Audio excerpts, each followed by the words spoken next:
আসসালামু আলাইকুম। Home of ম্যাথে স্বাগত জানাচ্ছি নতুন ভিডিওতে।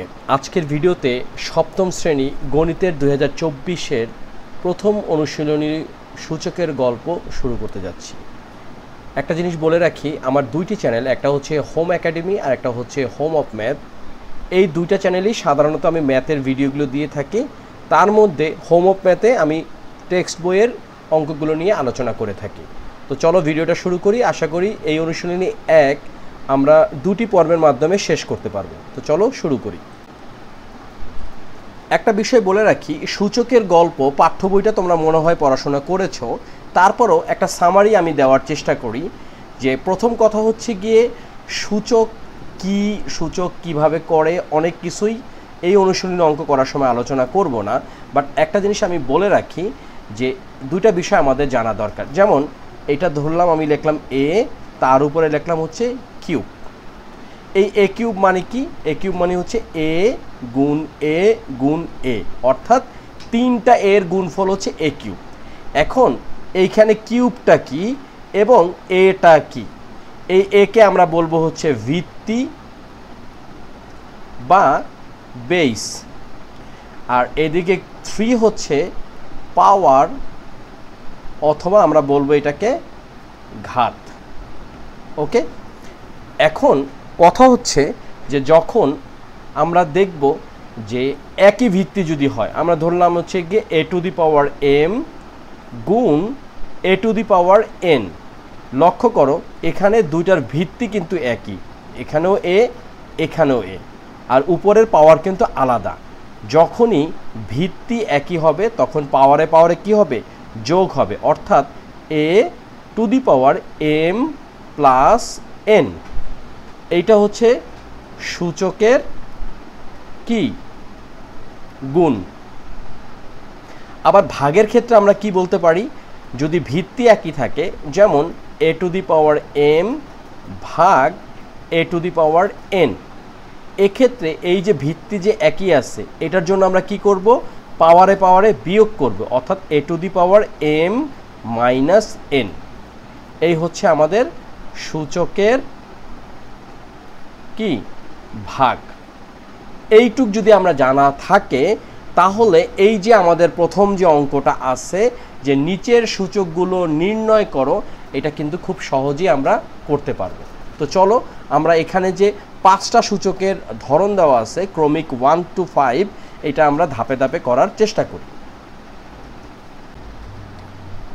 লক্ষ্য করো এখানে যে মানগুলো দেওয়া আছে, অর্থাৎ এই যে আমরা দেখতে পাচ্ছি যে 8 টু দি পাওয়ার 14, এই যে পাওয়ার কত? পাওয়ার হচ্ছে 14 আর ভিত্তি হচ্ছে কত? 8। এই যে জিনিসটা দেয়া আছে, এটাকে আমরা এখন কিভাবে কি করতে পারি? আমরা একটু আগে শিখলাম যে যদি ভিত্তি একই থাকে তাহলে পাওয়ারগুলো যোগ হবে। তো লক্ষ্য করো এখানে ভিত্তি, এখানে 8, এখানে 8, এখানে 8, এখানে 8, তার মানে কি সবগুলো কি আছে? 8 আছে। তাহলে 8-এর জায়গায় আমরা 8 রাখলাম। এরপরে কি করতে হবে? আমাদের পাওয়ারগুলো যোগ করতে হবে, অর্থাৎ 14 যোগ 14 যোগ আবারও 14, কয়টা আছে? 1 2 3 4, 3টা গেল, আবারও 14। তাহলে এটার মানটা কত হবে? এখানে লেখা আছে সূচকের সূচক আকার। কিভাবে লিখতে পারি? প্রথম কথা হচ্ছে ভিত্তি আমাদের একই থাকলো। এখন যদি আমরা যোগ করি, 14 আর 14 হচ্ছে 28, আর এই 14 আর 14 হচ্ছে 28, তার মানে কত? 28 আর 28 কত হইল? 56। তাহলে এটার মান হচ্ছে 8 টু দি পাওয়ার 56। আমরা কিন্তু সহজেই অঙ্কটা করে ফেললাম। মূল ব্যাপার হচ্ছে গিয়ে যখনই আমরা দেখব ভিত্তি, আমরা যদি আরেকটা উদাহরণ দিই, সাপোজ 5 টু দি পাওয়ার 3 গুণ 5 টু দি পাওয়ার 6, তাহলে কি হবে? এই যে ভিত্তি যেহেতু একই আছে 5, তাহলে 3 প্লাস 6 ইকুয়ালস টু হবে 5 টু দি পাওয়ার কত? 9। এখন চলো আমরা পরের অঙ্কটা করি। পরের অঙ্কে কি লেখা আছে আমরা দেখতে পাচ্ছি অনেকগুলো 6 to the power 2, 6 to the power 2, 6 to the power 2 এরকম গুণ অবস্থাতে আছে। তো আমাদের প্রথম কাজ হচ্ছে গিয়ে এটা আমরা একটু নিচে করার চেষ্টা করি, যেহেতু এই জায়গাতে জায়গাটা কম, আমরা 2 নাম্বারটা নিচে করছি। কি আছে?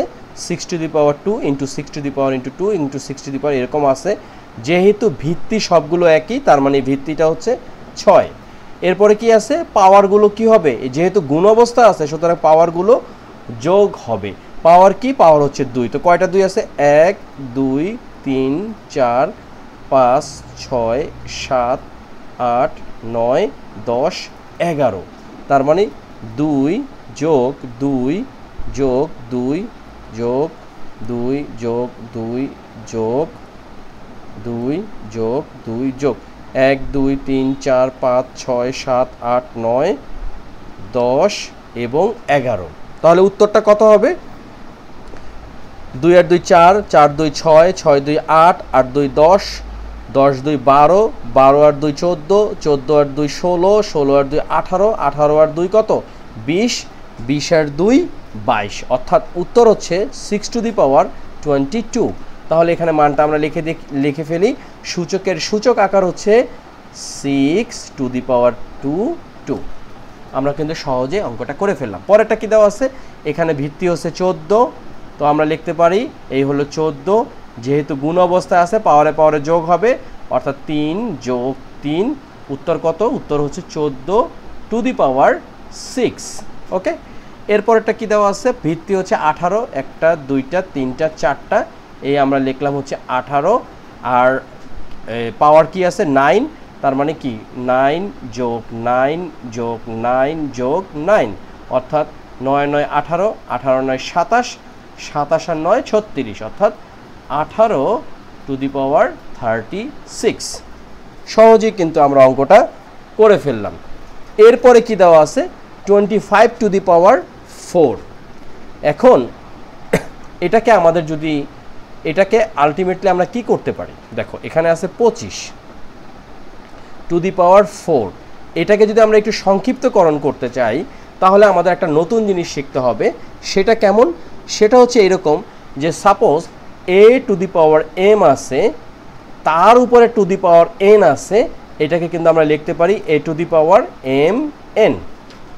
ওকে, এটা আমরা কিন্তু লিখতে পারি। তাহলে এই যে 25, এটা হচ্ছে কত number, 5 number. 25 two the power 4, এটাকে আমরা লিখতে পারি কি 5।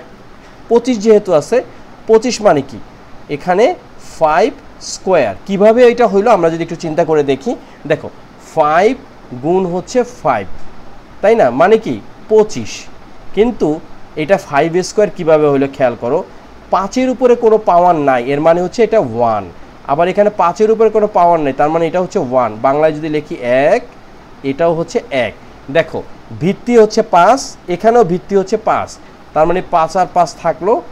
আমরা জানি ভিত্তি যদি একই থাকে তাহলে পাওয়ারে পাওয়ারে গুণ অবস্থায় কি হয়ে যায়, যোগ হয়।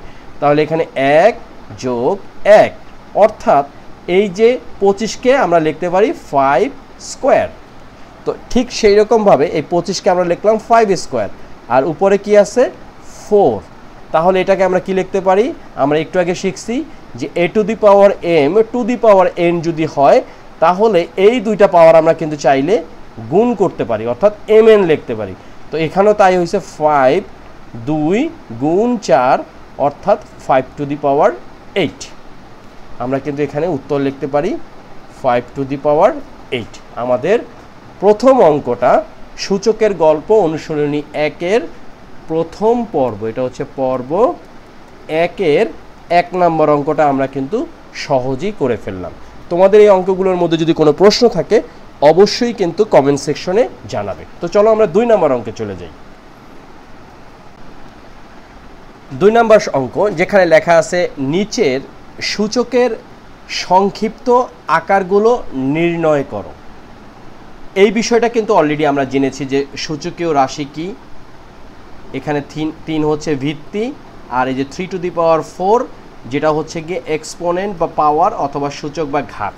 এখন আমাদেরকে যে সূচককে সংক্ষিপ্ত করতে বলছে এটা মানেটা কি, এটা আমরা যদি একটা ছোট্ট উদাহরণ এরকম দেই যে সাপোজ আমাদের আছে হচ্ছে 5 two the power 10 two the power 5, এরকম যদি থাকে, এটার ক্ষেত্রে আমরা অলরেডি একটা জিনিস শিখে গেছি, সেটা হচ্ছে কি, যেমন a two the power m যদি থাকে, তার উপরে পাওয়ার যদি টু দি পাওয়ার n থাকে, আমরা কি করতে পারি, এই যে দুইটা পাওয়ার আছে সেটা কিন্তু গুণ করতে পারি, অর্থাৎ a two the power m into n। তাহলে এটা কি দাঁড়াচ্ছে 5 টু দি পাওয়ার 10 ইন্টু 5, অর্থাৎ 5 টু দি পাওয়ার 50। ঠিক তদ্রূপ এখানে লেখা আছে কত, আমরা যদি নাম্বার 1 করি, অর্থাৎ এখানে এক নাম্বার হচ্ছে 437 টু দি পাওয়ার 2, তার উপরে পাওয়ার হচ্ছে কত, তার উপরে পাওয়ার হচ্ছে 11, তাই তো। এখন আমরা এটাকে কি করতে পারি,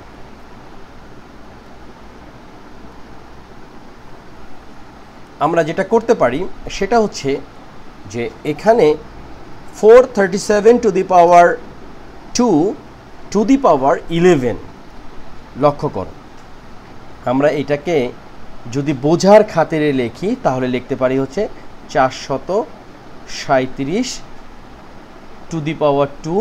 আমরা কি করছি এখানে m two the power n K m into n লিখেছিলাম, অর্থাৎ 2 যদি m হয় আর 11 যদি n হয় তাহলে m ইন্টু n মানে 2 ইন্টু 11, অর্থাৎ আমরা মান পাচ্ছি কত 437 টু দি পাওয়ার 22। এটার উত্তর হবে 437 টু দি পাওয়ার 22। এরপর এটা কি বলছে 19 two the power 2 to the power 4। আমরা এটাকে লিখতে পারি এরকম, এটা হচ্ছে 2 নাম্বার, দেখো লেখা আছে কি 19 কে স্কোয়ার আছে, তার উপরে টু দি পাওয়ার 4 আছে। আচ্ছা এখানে এটার মানটা কত হবে 19 টু দি পাওয়ার 2 ইন্টু 4, অর্থাৎ 19 টু দি পাওয়ার 8। আমরা লিখতে পারি এখানে 19 টু দি পাওয়ার 8। তাহলে এটা কত হবে, এটা হবে হচ্ছে 34, আর 3 আর 7 গুণ করলে 3 7 21। আবার এটা কি হবে 2, আর এখানে 3 দোকানে 6। আচ্ছা একটা জিনিস তোমাদেরকে বুঝাই যে 6টা কিভাবে আসলে হলো। দেখো দেখো এখানে m two the power n আমরা করছি, এখন দেখো 2 টু দি পাওয়ার 2 আর এখানে 3, এটা মানে হচ্ছে গিয়ে যে আমরা a কিউব যদি চিন্তা করি তাহলে a কিউব মানে কি a into a into a, তো তদ্রূপ 2 to the power 2 into 2 to the power 2 into 2 to the power 2। তোমাদের বোঝার জন্য এই কাজটা করছি। দেখো এখানে ভিত্তি হচ্ছে 2, আমরা 2 লিখলাম, এরপরে কি হয়েছে পাওয়ারগুলো যোগ হয়েছে, অর্থাৎ 2 যোগ 2 যোগ 2 ইকুয়ালস টু 2 টু দি পাওয়ার 6। ঠিক সেই কাজটাই কিন্তু এখানে করা হয়েছে যে 2 আর হচ্ছে m গুণ n, অর্থাৎ 2 গুণ 3 মানে 2 টু দি পাওয়ার 6। এত বড় কাজটা কিন্তু আমরা কি করছি এই ছোট্ট সূত্রের মাধ্যমে করে ফেলছি। ওকে, আমরা আশা করি এটা বুঝতে পেরেছি। এরপরে কি আছে আমাদের 13 two the power 3 to the পাওয়ার 1, অর্থাৎ 1কে 3 দ্বারা গুণ করলে 3ই হবে, উত্তর হচ্ছে কত 13 টু দি পাওয়ার 3। আমাদের 2 নম্বর অঙ্কটা কিন্তু সহজই হয়ে গেল। মূল কথা হচ্ছে আমাদেরকে সবসময় এই যে বেস এবং পাওয়ার এই বিষয়টা মনে রাখতে হবে। এ যদি বেস হয় তাহলে 3 হবে পাওয়ার, এ হচ্ছে বেস আর 3 হলো পাওয়ার, এটা আমাদের সবসময় মনে রাখতে হবে। আর গুণের ক্ষেত্রে কি হবে, গুণের ক্ষেত্রে হচ্ছে গিয়ে পাওয়ার যোগ হবে, আর ভাগের ক্ষেত্রে কি হবে পাওয়ার বিয়োগ হবে। এই বিষয়গুলো আমাদেরকে একটু যদি স্মরণে রাখি তাহলে যে কোনো অঙ্ক আসলে আমরা কিন্তু করতে পারবো। তো আমরা 1 2 করে ফেললাম, চলো আমরা এখন 3 নম্বর অঙ্কটা করে ফেলি। এই যে 3 নম্বর অঙ্কটা যেখানে বলছে খালি ঘরগুলো সঠিকভাবে পূরণ করো, এটা কিন্তু একটা বিশাল জিনিস, কারণ এখানে আমরা বড় একটা সংখ্যার মানুষজনই কিন্তু ভুল করি এবং যারা খুব ভালো পারি তারাও কিন্তু ভুল করি। এবং এই অংশটুকু করতে গেলে আমাদেরকে ছোটোবেলার যোগ বিয়োগে ফিরে যেতে হবে। সেটার একটা উদাহরণ দিই, কেমন যে ধরো এখানে আমি লিখলাম যে 5 যোগ তারপর একটা বক্স দিলাম, এরপরে লিখলাম হচ্ছে 8। এটার মানে কি, মানে হচ্ছে কি 5-এর সাথে এমন একটা সংখ্যা যোগ করতে হবে যেটার ফল হবে 8। তো আমরা জানি 5-এর সাথে 3 যোগ করলে 8 হবে। আবার আমরা যদি এভাবে চিন্তা করি যে লিখলাম হচ্ছে গিয়ে সাপোজ আমরা লিখলাম হচ্ছে গিয়ে যে 6, তারপরে আমরা করলাম কি একটা বিয়োগ দিলাম, এরপরে আমরা এখানে একটা বক্স রাখলাম এবং এখানে লিখলাম হচ্ছে কত 1। তো তাহলে এখানে কি হবে, এমন একটা সংখ্যা এখানে বসাতে হবে যেটার সাথে 6 বিয়োগ করলে 1 হবে, মানে হচ্ছে 5 হবে। তো এইরকম কিছু বিষয় আছে, এখন এই জিনিসগুলো আমাদের করতে হবে। কারণ কি, আমরা জানি যে সূচকের ক্ষেত্রে যদি গুণ হয় তাহলে বেসমেন্ট ঠিক রেখে পাওয়ারে পাওয়ারে যোগ হবে, আবার ভাগের ক্ষেত্রে কি হবে, পাওয়ারে পাওয়ারে বিয়োগ হবে। তো প্রথম অঙ্কটা দেখি, এখানে লেখা আছে 8 two the power 5 into 8 two the power blank দেওয়া আছে, আমরা জানি না এখানে পাওয়ারটা কত হবে, আর গুণ ফলটা কত দেওয়া আছে 8 টু দি পাওয়ার 14। তো আমরা অঙ্কটা লিখি এখানে, এটা হচ্ছে 1 নাম্বার আছে কি 8 টু দি পাওয়ার 5 গুণ 8, তারপর আছে একটা বক্স, আমরা জানি না এখানে উত্তর কি হবে, এরপরে হচ্ছে 8 টু দি পাওয়ার 14। লক্ষ্য করো, আমরা কিন্তু সবাই জানি যে যখনই গুণ হবে, এই যে এখানে দেওয়া আছে গুণ, আবার এদিকে বেজ হচ্ছে 8, এখানেও বেজ হচ্ছে 8, পাওয়ার একটা দেওয়া আছে 5, একটা আমরা জানি না, কিন্তু দুইটার যোগফল। কেন যোগফল, আমরা জানি যে বেসমেন্ট যদি একই থাকে তাহলে পাওয়ারে পাওয়ারে যোগ হয়, যোগফল হচ্ছে 14। তো এখন 5-এর সাথে কত যোগ করলে 14 হবে। আবার এমনও হইতে পারে, আমরা এইভাবে যদি চিন্তা করি যে 14 থেকে 5 বিয়োগ দিলে কত হবে। তো যাই হোক না কেন, আমরা জানি যে 5-এর সাথে যদি আমরা 9 যোগ করি তাহলে হবে 14, তার মানে এটার উত্তর কত, 9। তোমরা যদি বুঝতে না পারো অবশ্যই কমেন্ট সেকশনে জানাবে, কিন্তু এই বিষয়টা যদি আমরা ক্লিয়ার না থাকি তাহলে সপ্তম শ্রেণী, অষ্টম শ্রেণী, নবম শ্রেণী এবং বাকি জীবনে আমাদের কিন্তু একটা কি হবে, প্রবলেম হবে। তো সুতরাং প্রবলেমটা যাতে আর না হয়, আমরা প্রিভেন্টিভ অ্যাকশন হিসাবে আগে থেকে এটা বোঝার চেষ্টা করব। তো 1 নাম্বারটা আমরা করে ফেললাম, এরপরে আমরা 2 নাম্বারটা করি। আমরা যে কোনো একটা সিরিয়াল ধরবো, আমরা প্রথমে এই যে গুণের পার্টটা শেষ করি, তারপরে আমরা সূচকের ভাগের পার্টটা ধরবো। 2 নাম্বার, এখন আমরা যেটা করতেছি সেটা হচ্ছে গুণের অংশ। কি দেওয়া আছে এখানে, এখানে 2 নাম্বারে দেওয়া আছে যে 14, তারপরে দেওয়া আছে টু দি পাওয়ার একটা বক্স ইন্টু 14 টু দি পাওয়ার হচ্ছে 15, উত্তর কত, 14 টু দি পাওয়ার 22। অর্থাৎ এখানে ভিত্তি দেখো সবগুলোরই কিন্তু 14। তো এখানে গুণ অবস্থায় আছে 14 আর 14, ভিত্তি হলো 14, এমন একটা সংখ্যা এখানে নিতে হবে যেটা দ্বারা যোগ করলে কিন্তু 22 হবে। তাহলে আমরা জানি যে 15-এর সাথে কত যোগ করলে 22 হবে, 15-এর সাথে যদি আমরা 7 যোগ করি তাহলে উত্তর কিন্তু 22 হবে। সহজেই কিন্তু আমরা অঙ্কটা করে ফেললাম, তার মানে এটার উত্তর কত, 7। চলো আমরা এখন 3 নাম্বার অঙ্কটা দেখি। 3 নাম্বার অঙ্কটা কিন্তু খুবই ইন্টারেস্টিং এবং এটা একদম সহজও বটে। কিভাবে আমি তোমাদেরকে একটু বলতেছি। এখানে একটা বক্স দেওয়া আছে, টু দি পাওয়ার দেওয়া আছে কত, 14, তাই তো, ইন্টু এরপরে লেখা আছে 5 টু দি পাওয়ার দেওয়া আছে 15, সমান এখানে 5 টু দি পাওয়ার দেওয়া আছে 29। লক্ষ্য করো, এখানে 14 আর এখানে 15, এই দুইটার যোগফল হয়েছে 29, এখানে বেজ হচ্ছে 5। এই দুইটা কেন যোগ করছি, কারণ আমরা জানি যে গুণের ক্ষেত্রে বেসমেন্ট যদি ঠিক থাকে, অর্থাৎ ভিত্তি যদি ঠিক থাকে অথবা বেস যদি ঠিক থাকে, তাহলে গুণের ক্ষেত্রে পাওয়ারে পাওয়ারে যোগ হবে। এখানে পাওয়ারে পাওয়ারে যোগ আছে, এখানে ব্লাঙ্ক দেওয়া আছে, এর মানে হচ্ছে এটা হচ্ছে বেস বা ভিত্তি, কত হবে, 5। সহজেই কিন্তু আমরা অঙ্কটা করে ফেললাম, 3 নম্বর অঙ্কটা করে ফেললাম, উত্তর হচ্ছে 5। এরপরে আমরা 4 নাম্বারটা করি। 4 নাম্বারে কি দেওয়া আছে, এখানে একই জিনিসই দেওয়া আছে, সেটা কত, দেখো এখানে একটা বক্স দেওয়া আছে, পাওয়ার কত দেওয়া আছে, 10, গুণ এরপরে আবার একটা বক্স দেওয়া আছে, পাওয়ার কত দেওয়া আছে, 6, সমান এখানে কত দেওয়া আছে, 17, আর উপরে দেওয়া আছে পাওয়ার 16। লক্ষ্য করো, এই যে হচ্ছে বেজ হচ্ছে 17, এখন স্বাভাবিকভাবে যেহেতু গুণ আছে এই দুইটার বেজে কিন্তু 17 হতে হবে, কারণ এখানে পাওয়ার দেওয়া আছে 16, 17 বেজ 2 পাওয়ারে যোগ করে, অর্থাৎ 10 আর 6 যোগ করে কত হয়েছে, 16 হয়েছে। খুবই সহজ এবং মজার একটা অঙ্ক আমরা করতে যাচ্ছি বা করছি। এরপরে কত আছে, আমরা 5 নম্বর অঙ্কটা দেখি, এটার উত্তর তাহলে কত হবে, 17 এবং 17।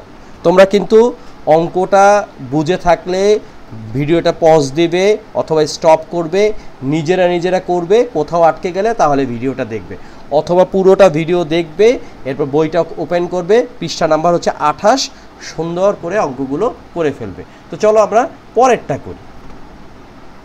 5 নম্বরে কি দেওয়া আছে, এখানে দেওয়া আছে হচ্ছে গিয়ে বেজ দেওয়া আছে 18, টু দি পাওয়ার হচ্ছে 21 গুণ এটা বক্স দেওয়া আছে অর্থাৎ ব্লাঙ্ক দেওয়া আছে টু দি পাওয়ার হচ্ছে 67 ইকুয়ালস টু 18 টু দি পাওয়ার হচ্ছে 88। খুবই সহজ অঙ্ক, কারণ আমরা দেখতে পাচ্ছি এখানে গুণ দেওয়া আছে, এখানে বেইজ হচ্ছে 18, উত্তরের বেইজ হচ্ছে 18, বেইজ আর বেইজ একসাথে ছিল দেখেই কিন্তু 21 আর 67 যোগ করে কত হয়েছে 88 হয়েছে। সুতরাং এই যে 67 যে পাওয়ার আছে এটার বেইজ কত হবে 18 হবে। আমরা সহজেই অঙ্কটা করে ফেললাম। দেখো আমরা কিন্তু এই যে ছকটা দেওয়া আছে এখানে খালি ঘর পূরণের ক্ষেত্রে আমরা কিন্তু গুণের পার্টটুকু করে ফেলছি। এই যে সূচকের গুণ এবং গুণফল এই অংশটা কিন্তু আমাদের ডান হয়ে গেছে। এখন আমরা শুরু করব সূচকের ভাগ এবং ভাগফল, দেখি কি দাঁড়ায়। গুণের অংশটুকু নিয়ে আমাদের আশা করি কোনো সমস্যা নেই। ভাগের অংশটুকু শুরু করতে যাচ্ছি, আগের থেকে আরও বেশি মনোযোগ দিতে হবে। কেন সেটা? কারণ গুণটা যতটা সহজ ভাগটাও সহজ, কিন্তু একটু বিয়োগের ক্ষেত্রে আমাদের একটু মনোযোগটা বেশি দেওয়াই উচিত। তো দেখো এখানে এটা হচ্ছে আমাদের এখন ভাগ অংশ, তাই না? তো এটাকে আমরা একটা দিলাম নম্বর 1 2 3 4 5 6 বোঝার সুবিধার্থে। তো এক নম্বরে কি দেওয়া আছে, এখানে ভিত্তি দেওয়া আছে 9 আর পাওয়ার দেওয়া আছে 58 ভাগ ভিত্তি দেওয়া আছে 9, এখানে টু দি পাওয়ার হচ্ছে ব্লাঙ্ক, আমরা জানি না কি হবে, আর ভাগফল অর্থাৎ সমান দেওয়া আছে 9 টু দি পাওয়ার 21। এখন দেখো আমাদেরকে যদি এইভাবে থাকে যে সাপোজ 10 বিয়োগ আমরা জানি না কত আর ফল আছে ধরো 5, তো আমরা জানি যে 10 থেকে কত বাদ দিলে 5 হবে, 5 বাদ দিলে, অথবা এখানে যদি আমরা যদি 5 না লিখে লিখতাম এখানে ফল যদি 7 লিখতাম, দেখো 10 থেকে কত বাদ দিলে 7 হবে, অথবা 10 থেকে যদি আমরা 7 বাদ দিই 3 হবে, অর্থাৎ এখানে হবে 3। ঠিক তদ্রূপ আমাদের লক্ষ্য করো যেহেতু বেইজ একই, ভাগের ক্ষেত্রে কি হবে পাওয়ারে পাওয়ারে বিয়োগ হবে, বাট বিয়োগ ফলটা তো আমরা জানি সেটা কত 21, তাহলে এখানে 58 থেকে কত বাদ দিলে 21 হবে? বেটার হচ্ছে 58কে যদি আমরা বিয়োগ করি 21 দ্বারা, তাহলে 8-এর থেকে 1 বাদ দিলে হচ্ছে 7, 5-এর থেকে 2 বাদ দিলে হচ্ছে কত 3, অর্থাৎ এখানে হবে হচ্ছে 37, তাই না? 37 হবে হচ্ছে এটার উত্তর। মানে কি এই 58 থেকে 37 বাদ দিলে আমরা পাবো কত 21। তোমরা কি বুঝতে পারছো কিনা আমি জানি না, বুঝতে পারলে খুবই ভালো, আর বুঝতে না পারলে কমেন্ট সেকশনটা ওপেন আছে, সুন্দর করে লিখে দিবে যে আমি এই জায়গাটাতে বুঝতে পারি না বা এত মিনিটে গিয়ে আমি একটু সমস্যা হয়েছে। এরপর হচ্ছে আমরা 2 নম্বর অঙ্কটা করি। আমরা কয়েকটা করলে প্র্যাকটিসটা ভালো হবে, তখন আমাদের আর সমস্যা থাকবে না। এখানে কি দেওয়া আছে 11 টু দি পাওয়ার ব্লাঙ্ক দেওয়া আছে, অর্থাৎ আমরা জানি না এটা উত্তর কত হবে, ভাগ 11 টু দি পাওয়ার হচ্ছে 4 ইকুয়ালস টু 11 টু দি পাওয়ার 8, অর্থাৎ এখানে দেখো ভিত্তি সবগুলোর কিন্তু 11, তাই না? তার মানে কি এখানে আসছে ব্লাঙ্ক বিয়োগ 4, এটা হচ্ছে বিয়োগ, তাই না? বিয়োগ হচ্ছে 4 সমান হচ্ছে 8। এখন কত থেকে 4 বাদ দিলে 8 হবে? অথবা আমরা যদি এইভাবে চিন্তা করি 4টাকে যদি আমরা এই পাশে নিয়ে যাই তাহলে কিন্তু মাইনাসটা হয়ে যাবে প্লাস, অর্থাৎ এখানে 8 আর 4 হচ্ছে কত 12, মানে কি 12 থেকে 4 বাদ দিলে আমরা কত পাবো 8 পাবো, অর্থাৎ এখানে উত্তর হচ্ছে 12। এটা নিশ্চয়ই তোমরা বুঝতে পেরেছো, এটা সেই ছোটোবেলার অঙ্ক যেখানে কত থেকে কত হবে বের করা লাগতো। তো আমরা ছোটোবেলায় ফিরে গেছি, আসলে সব কিছুই ঘুরে ফিরে আসে। তো আশা করি এটা তোমরা বুঝতে পেরেছো। এরপর আমরা 3 নম্বর অঙ্কটা করি। 3 নম্বর অঙ্কে কী দেওয়া আছে ভাগের ক্ষেত্রে, এখানে দেওয়া আছে হচ্ছে ভিত্তি ব্লাঙ্ক দেওয়া আছে টু দি পাওয়ার কত 35, তারপর ভাগ লেখা আছে 4, মানে এটা হচ্ছে ভিত্তি টু দি পাওয়ার হচ্ছে 6, তারপরে সমান হচ্ছে ভিত্তি 4 টু দি পাওয়ার হচ্ছে 29।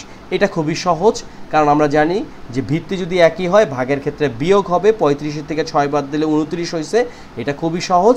সুতরাং এখানেও বেস 4, এখানেও বেস 4, আলটিমেটলি এখানেও বেস কত হবে 4 হবে। তো নিশ্চয়ই এটা বুঝতে পেরেছো। এরপরে আমরা 4 নম্বর অঙ্কটা করি।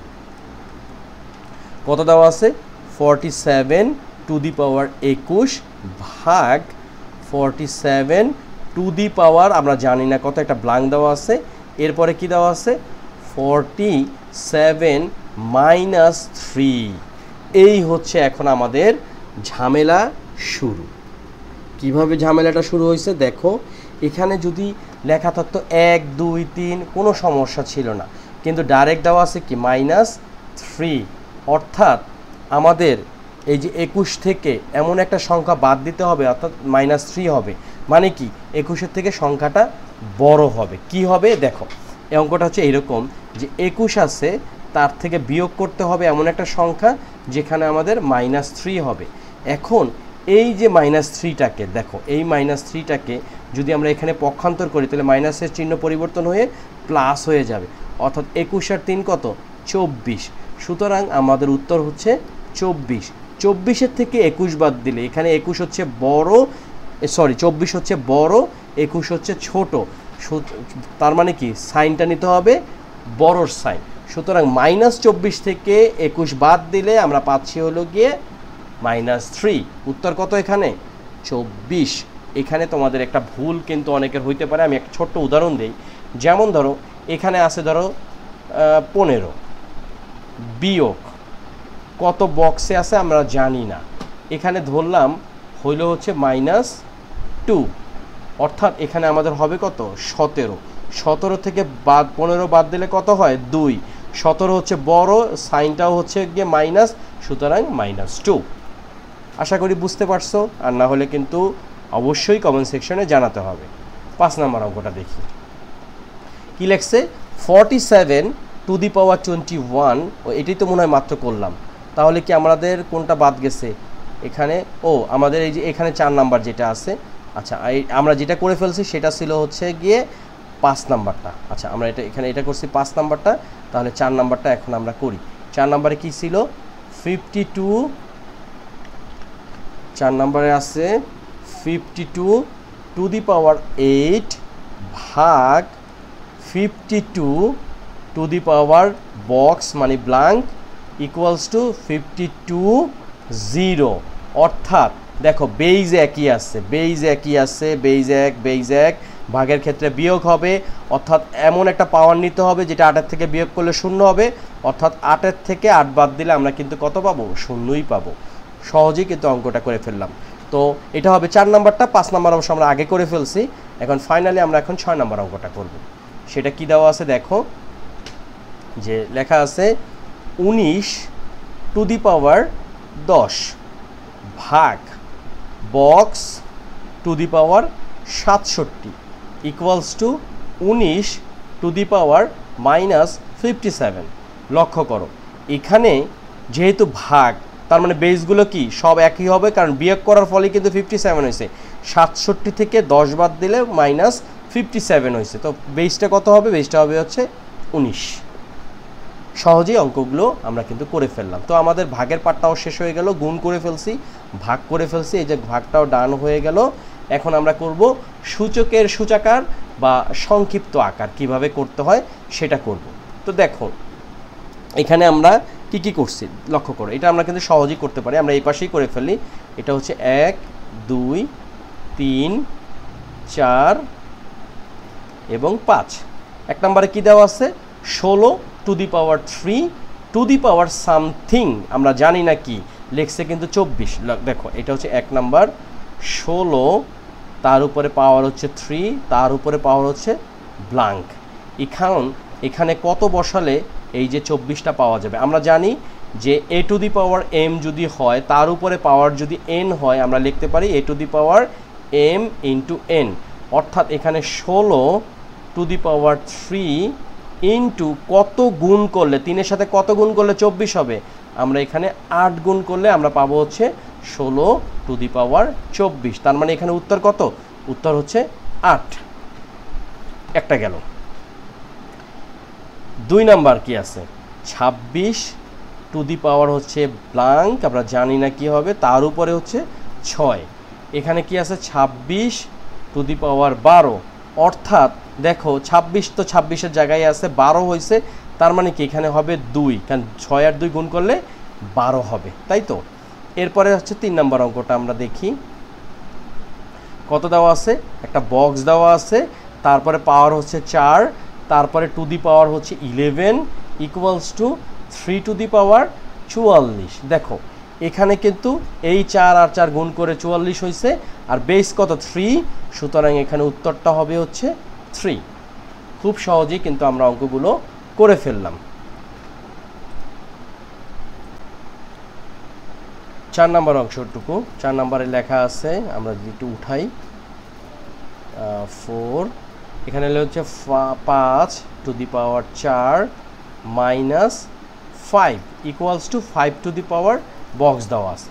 দেখো আমরা যারা এই যে সূত্রটা জানি যে a two the power m two the power n, এইটা যারা জানি তারা কি জানি, তারা হচ্ছে কি এই পাওয়ারের সাথে এই পাওয়ারও কিন্তু গুণ হচ্ছে, অর্থাৎ m ইন্টু n হয়েছে।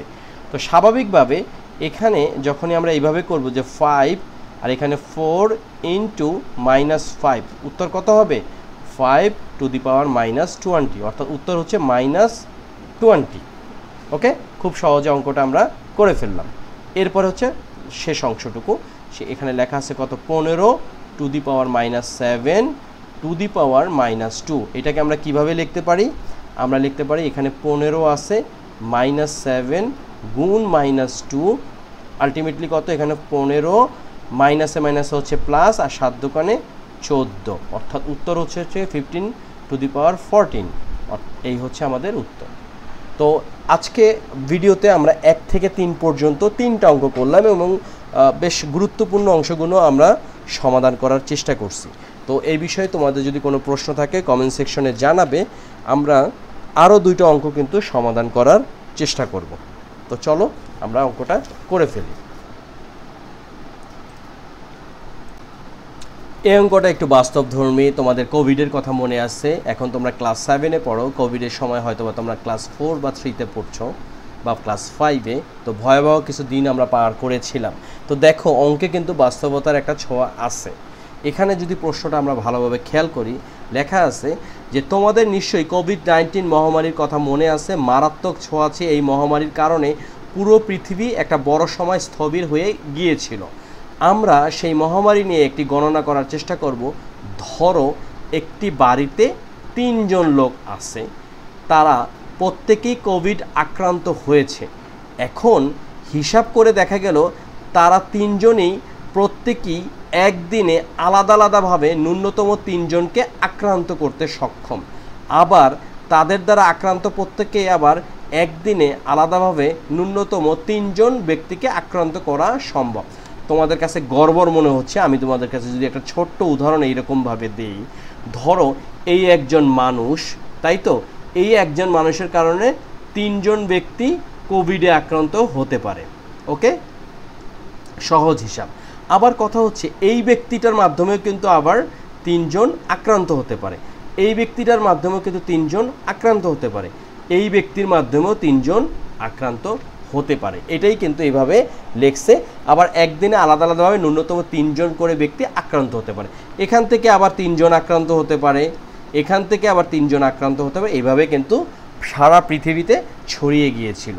আমাদের প্রশ্নটা হচ্ছে সূচকের ধারণার সাপেক্ষে বলতো কোনো রকম স্বাস্থ্যবিধি মেনে না চললে পরবর্তী 5 দিনে সর্বনিম্ন কতজন কোভিড-19-এ আক্রান্ত ব্যক্তি থাকবে। ছক অনুযায়ী পূরণ করার চেষ্টা করো।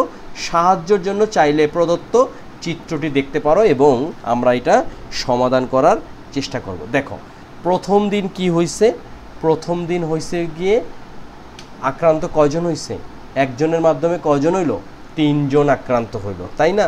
তার মানে কি এই 3-কে আমরা কি লিখতে পারি, 3-কে আমরা লিখতে পারি 3 টু দি পাওয়ার অন, একই কথা, এটা হলো 3। দ্বিতীয় দিন খেয়াল করে দেখো, এই যে একজনের মাধ্যমে যে প্রথম দিন যে 3 জন আক্রান্ত হলো, দ্বিতীয় দিন কি হবে, এই লোকের মাধ্যমে 3 জন আক্রান্ত হবে, এই লোকের মাধ্যমে 3 জন আক্রান্ত হবে, এই লোকের মাধ্যমে 3 জন আক্রান্ত হবে, তাই না? তাহলে এটাকে আমরা কিভাবে লিখতে পারি, আমরা লিখতে পারি আমাদের আক্রান্ত সংখ্যা কত হয়ে গেল, আমাদের আক্রান্ত সংখ্যা হয়ে গেল 9। এটা কত, দ্বিতীয় দিনে। এই যে 9টা যে হইছে, এই 9কে আমরা সূচকের ভাবে কি লিখতে পারি, 3 টু দি পাওয়ার 2। আমরা যদি আরেকটু ইন্টারেস্টিং করে লিখি, এটা এইভাবে না লিখে যদি আমরা এটাকে এই পাশে নেই আর আমরা এই সমান সমানটাকে যদি কেটে দিই, তাহলে আমরা যদি এইভাবে লিখি, এটা হচ্ছে প্রথম দিন, তাই না? এটা হচ্ছে দ্বিতীয় দিন। প্রথম দিনে 3 জন, দ্বিতীয় দিনে কয়জন, 9 জন। তৃতীয় দিনে এটা কত হবে, এই 9 জন থেকেই দেখো 1 2 3 এই 9 জন থেকে এইভাবে আবার কিন্তু ছড়ানো শুরু হবে।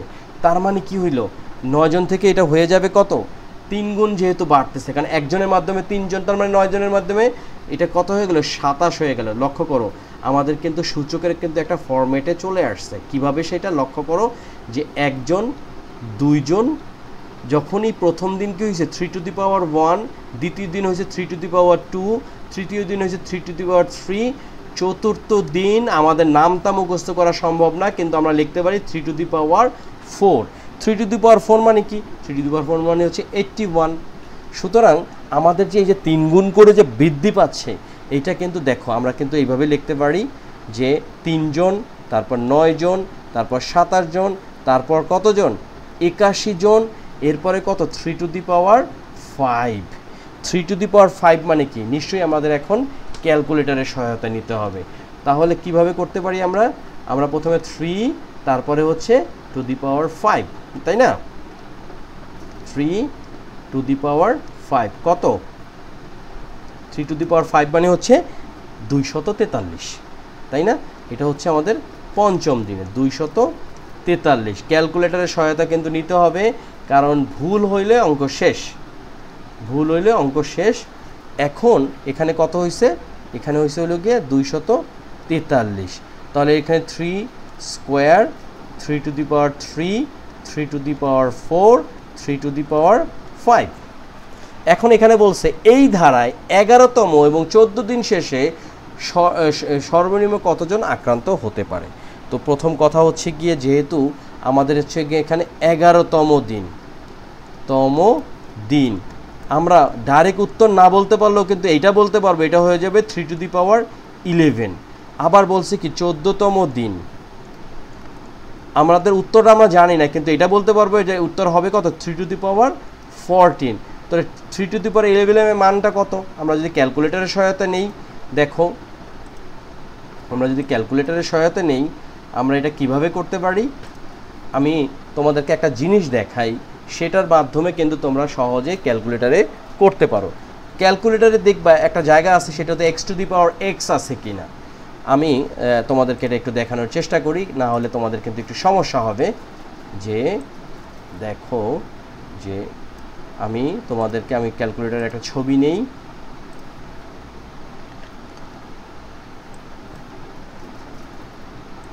এই যে দেখো আমি একটা ক্যালকুলেটরের ছবি নিচ্ছি।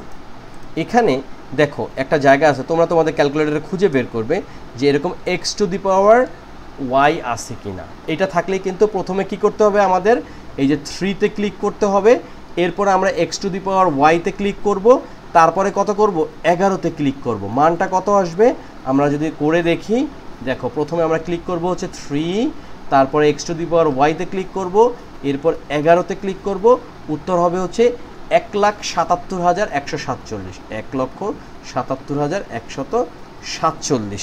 এইটা হচ্ছে কি আমাদের কি 11তম দিনে গিয়ে আক্রান্ত হয়ে যাবে 1,77,147। তো সিমিলারভাবে আমরা এখন যদি 14টা বের করি, দেখো এটার মানটাকে আমি যদি ক্যালকুলেটরের একটা স্ক্রিনশট নিই, দেখো যে এই যে আমাদের যে মানটা আসছে এটা তোমাদেরকে দেখানোর জন্য আমি একটা স্ক্রিনশট নেই। এই যে আমাদের স্ক্রিনশটের রেজাল্টটা হচ্ছে এইরকম। দেখো প্রথমে কি করছিলাম, প্রথমে হচ্ছে কি আমি 3তে ক্লিক করেছিলাম, এই হচ্ছে আমাদের 3, এই 3তে ক্লিক করার পরে এই 3তে ক্লিক করেছিলাম, তারপরে XY-তে ক্লিক করেছিলাম, এরপরে আমরা কি করছি 11-এ ক্লিক করছি। দেখো এই যে রেজাল্টটা 3 টু দি পাওয়ার 11 মানে হচ্ছে 1,47,147।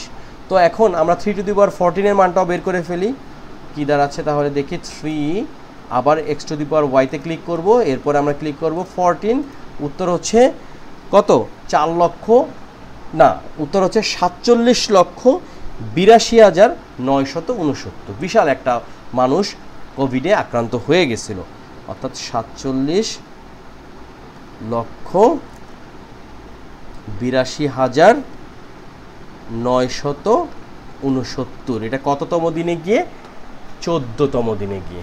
তো দেখো যে সূচকের যে গল্প অনুশীলনীটা আছে এটা আসলে খুবই মজার একটা চ্যাপ্টার। এই চ্যাপ্টারের মাধ্যমে কিন্তু তোমরা পরবর্তীতে যখন বড় ক্লাসে উঠবে বা এইটারই বড় কোনো অংশে যাবে তখন কিন্তু তোমাদের অঙ্কগুলো খুবই সহজ হবে। তো এই ভিডিওতে এই অনুশীলনীতে আছে 1 থেকে 5 পর্যন্ত। ইতিমধ্যে আমরা কিন্তু 4 নম্বর অঙ্কটা করে ফেললাম, এখন আমরা 5ম নম্বর অঙ্কটা করব। তো চলো করে ফেলি।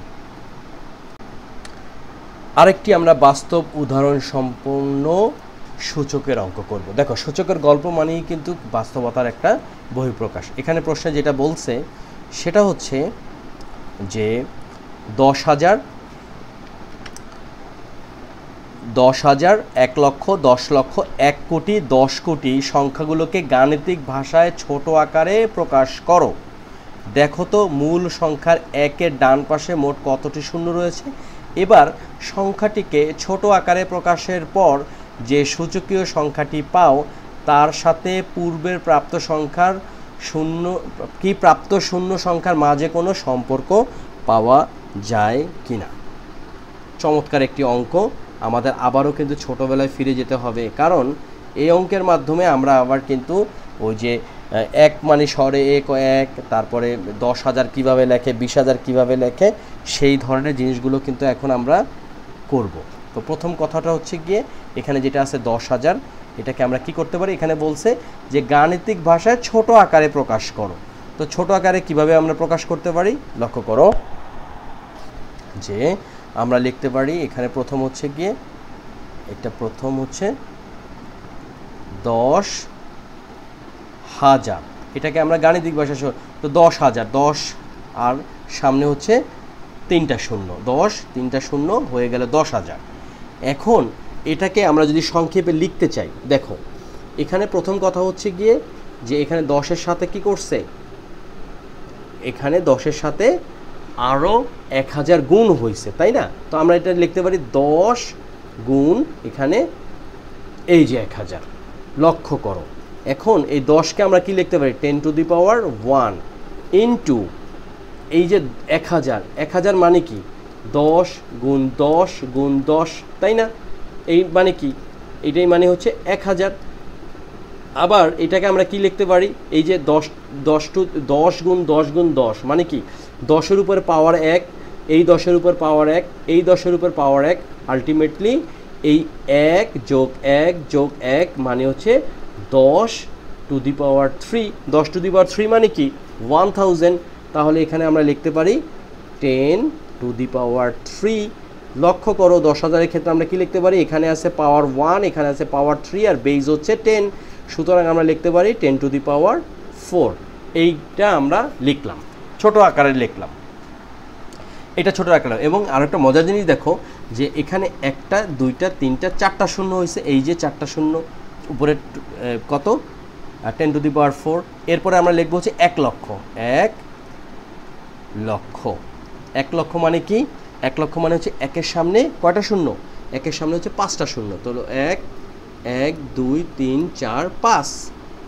এখন এটাকে আমরা যদি আবার সুন্দর করে সংক্ষেপে করতে চাই, মানে কি আমরা বেসমেন্ট রাখবো হচ্ছে 10, তাই না, এর নিচে তার করতে পারছি না, তার মানে 10 গুণ এখানে হচ্ছে আবার 10,000। তো এটাকে আমরা লিখতে পারি 10 টু দি পাওয়ার 1, আর এখানে লিখতে পারি 10 টু দি পাওয়ার 4, ফাইনালি আমরা লিখতে পারি 10 টু দি পাওয়ার 5। দেখো সহজে কিন্তু আমরা লিখে ফেললাম। এরপরে আমরা কি করব, এরপরে আমরা যেটা করব সেটা হচ্ছে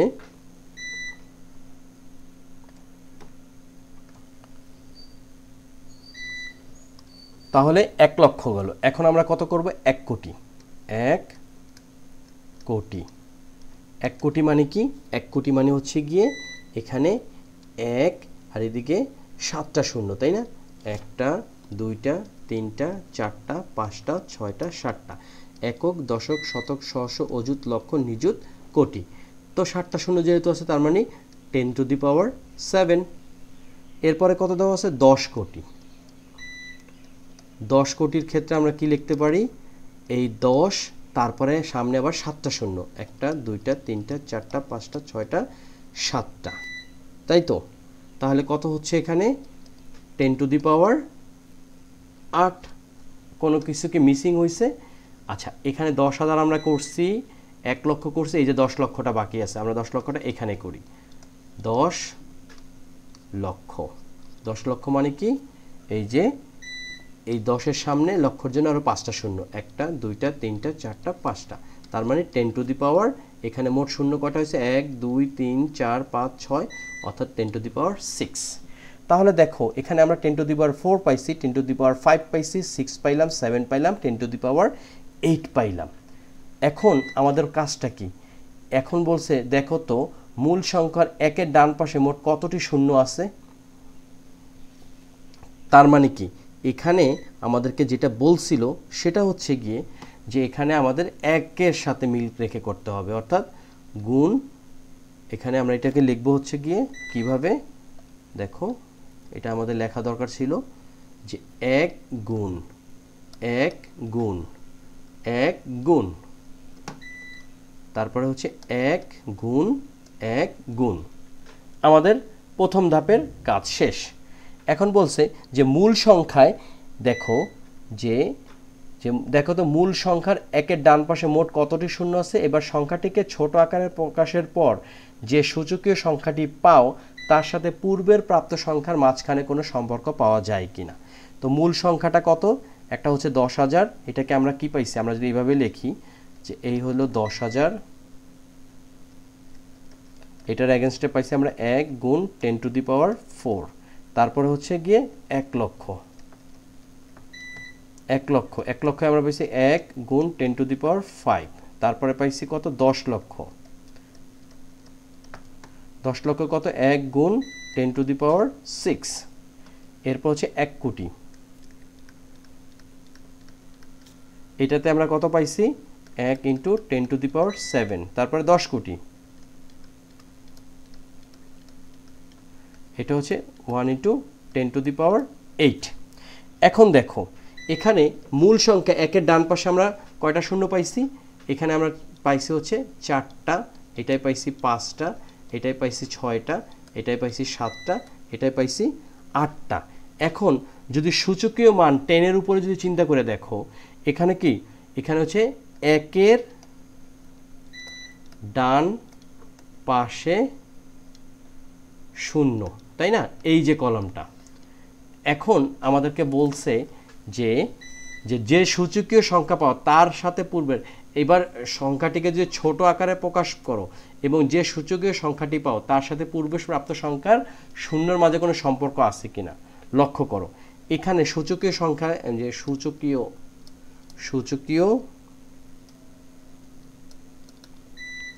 সংখ্যায় 10-এর সূচকের মান, 10-এর সূচকের মান, এই যে দেখো 10-এর সূচকের মান কত? এখানে 10-এর সূচকের মান 4, এখানে 10-এর সূচকের মান 5, এখানে 10-এর সূচকের মান 6, এখানে 10-এর সূচকের মান 7, এখানে 10-এর সূচকের মান 8, তাই তো? এখন দেখো সম্পর্কটা কি? সম্পর্কটা আমরা কি পাইছি? আমরা দেখো যে 1-এর ডান পাশে যে সম্পর্কটা ছিল ওইটা কিন্তু একই হয়েছে। দেখো এখানে কি বলছে তাহলে, যে এখানে হচ্ছে যে 1-এর ডান পাশে এখানে আমরা দেখতে পাচ্ছি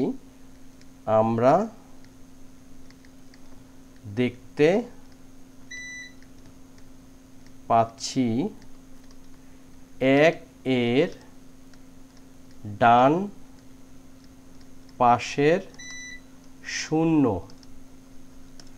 এবং 10-এর সূচকীয় মান সমান। তো এই ছিল আজকের সূচকের গল্প অনুশীলনী 1-এর সপ্তম শ্রেণীর গণিত 2024-এর নতুন বইয়ের অনুশীলনীর অঙ্ক। আমরা চেষ্টা করলাম 5টা অঙ্ক একটা ভিডিওর মাধ্যমে করার জন্য। ইনশাল্লাহ ভিডিওগুলো তোমাদের কাজে লাগবে, কাজে লাগলে তো খুবই ভালো, আর না পারলে কমেন্ট সেকশনে জানাবে, আর যে কোনো ধরনের পরামর্শ থাকলে এটাও কমেন্ট সেকশনে জানাবে। তো তোমরা সবাই ভালো থাকো, সুস্থ থাকো, আল্লাহ হাফেজ।